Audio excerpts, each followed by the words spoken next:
lakini yanashusha ile kaboni, lakini moto wa kuzima. Wakasema hapana, tufanyeje? Wazungu wale wakaenda wakaweka mpaka.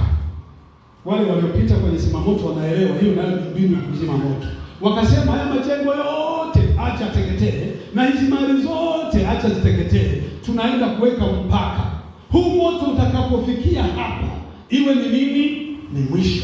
Wakaweka mpaka. Ule moto ukaenda. Ulipofikia ule mpaka, kikaja kimbunga.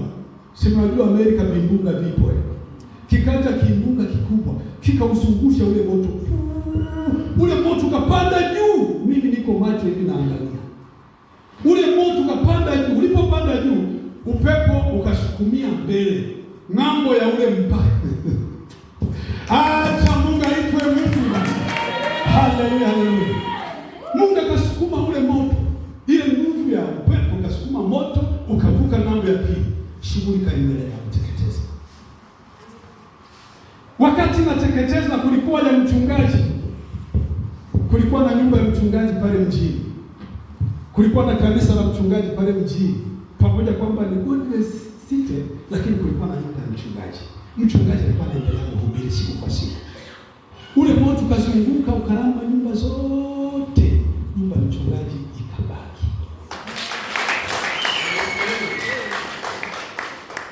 Wewe waache watangaze ushoga, si tumtangaze Yesu. Na ninyi mlio na simu janja hizi, mwe mnafuatilia mambo yao kule. Msisikilize tu wanachotangaza. Fuatilieni mambo yao, wako salama. Kuna vimbunga. Nilikuwa nikiangalia kuna theluji zinazidi hii ngoma. Inashuka kwenye gari mpaka gari kwa flat. Lakini hakuna watu kuchoma. Nafikiri ndicho hiki Eliadina amesema. Tupange, tujipange. Miaka ijayo tuwe na kizazi chetu kinachoweza kwenda wapi? Kule. Wawatafsirie kwamba haya majanga haya sisi tumeyasoma, tunaelewa huu ni uovu. Haleluya. Tunaelewa sisi wa Afrika tunaposoma Biblia, twende tukawaambie huu ni uovu, tubuni. Ndio tumeuita uovu wa asili.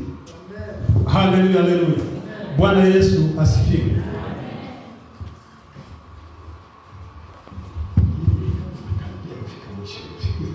Naona ndio naanza kutega sikio, lakini mimi nami nimekaribia kufika wapi? Mwisho. Amen. Haleluya. Amen. Ukiangalia kwenye mazingira yetu ya dinari ya Karatu. Ukiangalia mazingira yetu ya dinari ya Karatu, ni uovu gani sana unaowateka vijana? Unayoitafuna jamii. Ni uovu upi unaotafuna jamii ya Karatu? Ni uovu upi unatafuna jamii ya DMK? Ni uovu upi unatafuna mkoa wa Arusha? Ni uovu gani? Je, ni wa asili au ni uovu huu wa kimaadili? Siku natoa mtihani, lakini siku kwa siku utakuna angalia. Kuna familia zitakuwa zinateketezwa na uovu wa kimaadili, sawa? Na kuna wengine wanapitia majanga, uovu wa kimajanga, uovu wa asili. Mimi nimekuletea hayo ili Roho Mtakatifu akupe picha halisi, akuonyeshe ni kitu gani anaposema mkiukomboa, kwa maana zamani hizi ni za uovu. Mkiukomboa wakati, kwa maana zamani hizi ni za nini? Ni za uovu, ili ujue na uovu unavyofanya kazi. Umewahi kuiona familia iliyokaliwa na uovu wa kimaadili wa vizazi vilivyopita? Wapendwa, mngekuwa mnanielewa. Yaani mimi ningekuwa nafundisha, ninyi mko mnazitazama familia. Maana tunakwenda kufanya maombi. Kukomboa wakati kutoka kwenye nguvu za uovu. Uovu ubaki unapita huko duniani, lakini sio kanisani. Haleluya. Hamjui kama mwovu anaweza akatunyang'anya watu kanisani? Mna habari Acha kwa ibada hii. Sisi tunataka kwende mbele za Mungu, tuukomboe wakati wetu. tuwakomboe vijana wetu, tukomboe mabinti zetu, tukomboe wavulana, vijana ambao wanaweza wakaangamia. Sawa? Uovu wakati mwingine si kwamba nakuja kila mtu atauona. Sio kila mtu bwana.